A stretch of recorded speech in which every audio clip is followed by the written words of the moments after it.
So here, from the Neville Goddard, the feeling is the secret.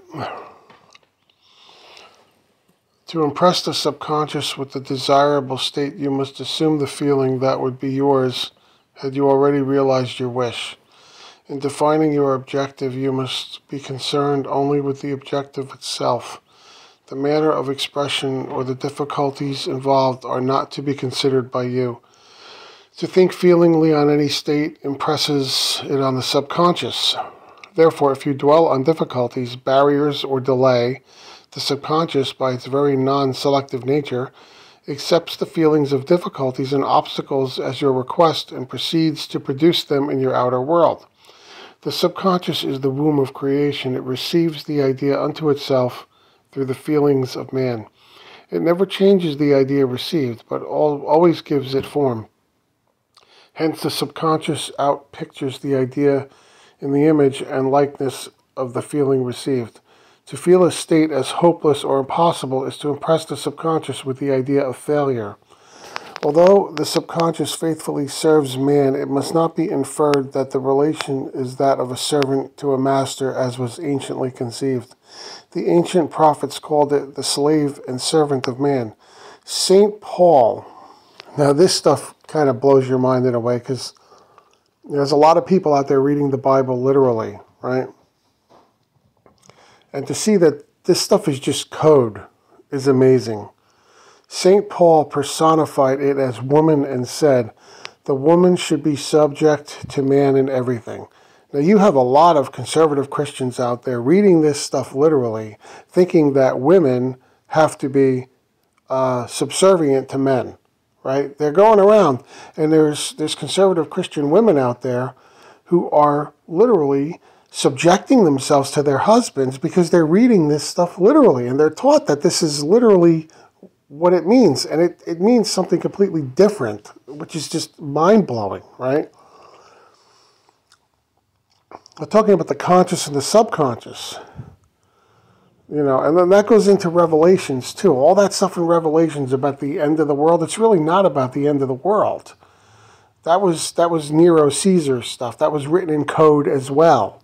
It was a code to the Christians at the time to tell them who was persecuting them. Nero was the beast of Revelations. So anyway, that was just a little tangent, which actually proves that there is a lot of code in the Bible. It's like a lot of double talk, right? It really means something else. It's not literal. So anyway, where am I?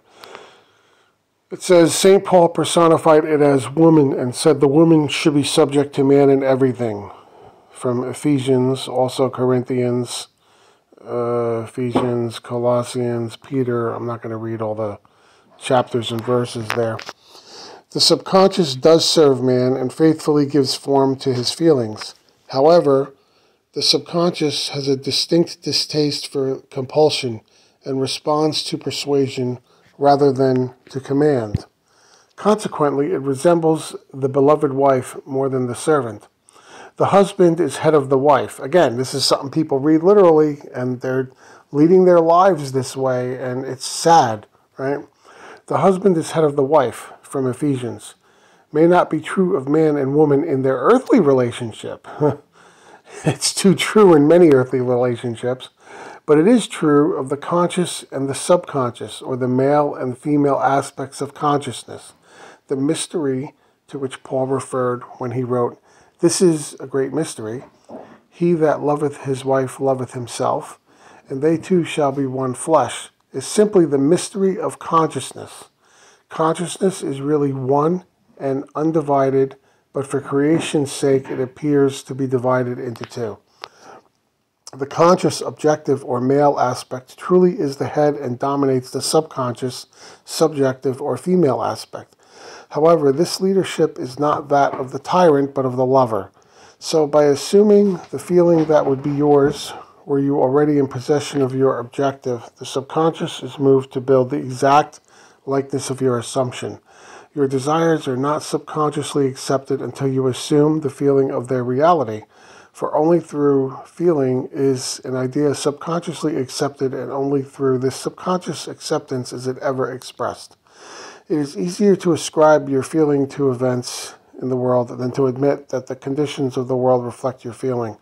However, it is eternally true that the outside mirrors the inside.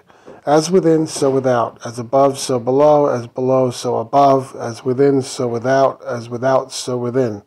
Correspondence, the second of the 7 principles of Hermes Trismegistus. A man can receive nothing unless it is given him from heaven. That's from John. And the kingdom of heaven is within you, from Luke. Nothing comes from without. All things come from within. From the subconscious, it is impossible for you to see other than the contents of your consciousness. Your world in its every detail is your consciousness objectified.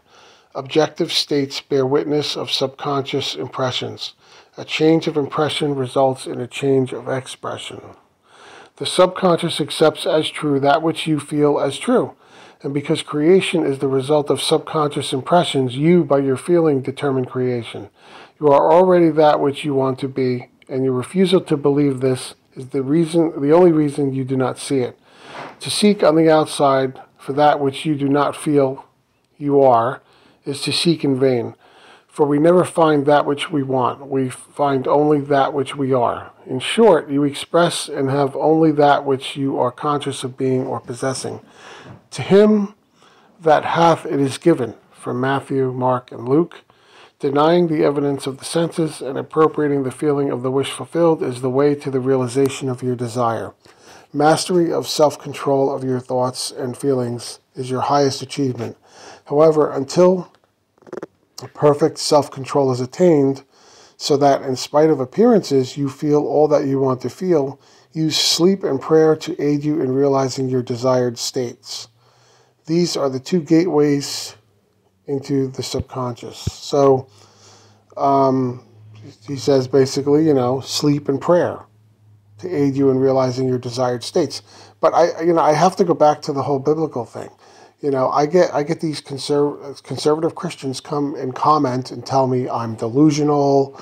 They like to attack when they feel that their literalist beliefs are threatened. They attack. They immediately attack. They name call, and it's so immature. I guess and I'm human. I guess I wrongly take some of that. I try not to take it personal because in some way I'm creating people to come in and do that because I have great problems with organized religion. I feel that organized religion is a lie. We've set it up to fool ourselves in some way. I honestly don't understand why. I'm not saying I have all the answers here. I don't.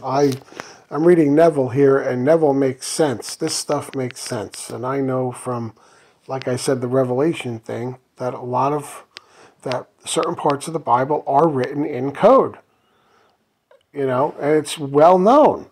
Whether, they can choose to read it literally all they want, but they're reading it wrong. They're interpreting it wrong.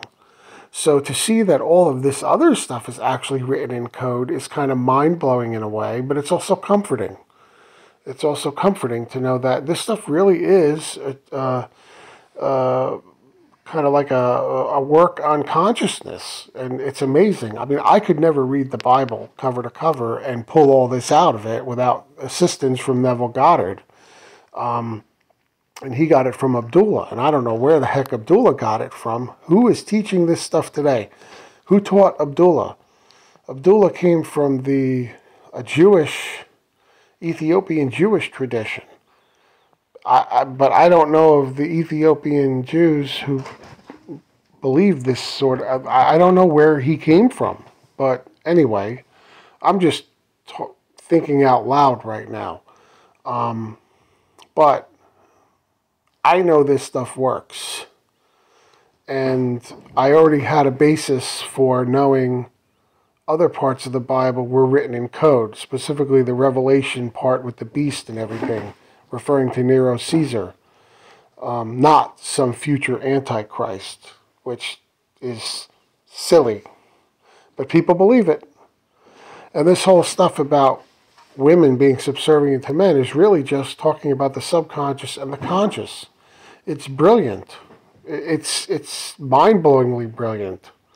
So anyway, I tend to go off on these things because they just, I like to talk about it, I guess. I don't know.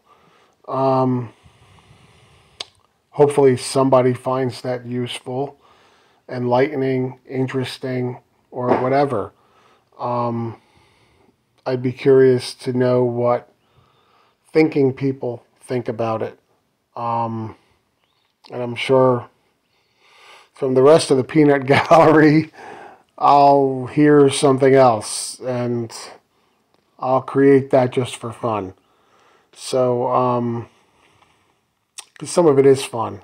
Some of those comments I actually enjoy reading in a twisted kind of way. You know, the ones I'm referring to, the ones I mentioned earlier. So I'll leave you with that. Thank you for tuning in. Please like and subscribe. Please, I'm going to say this in every video. Please go through my videos. Watch the Neville lectures. Listen to it in his magnificent, soothing voice. The man was so well spoken.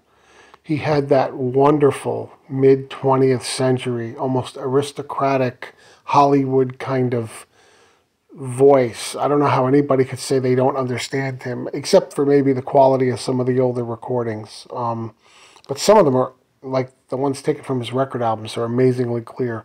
So please go through and listen to them. You know, I recommend Feeling is the Secret. No, Feel After Him, sorry. Feel After Him, The Potter's House, the one on prayer, the one on evil, There Is No Evil. There's one, Who is Jesus? Please listen to that one.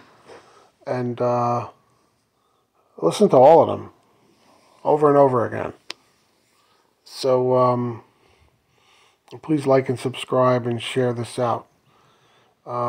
Thanks. See you in the next video.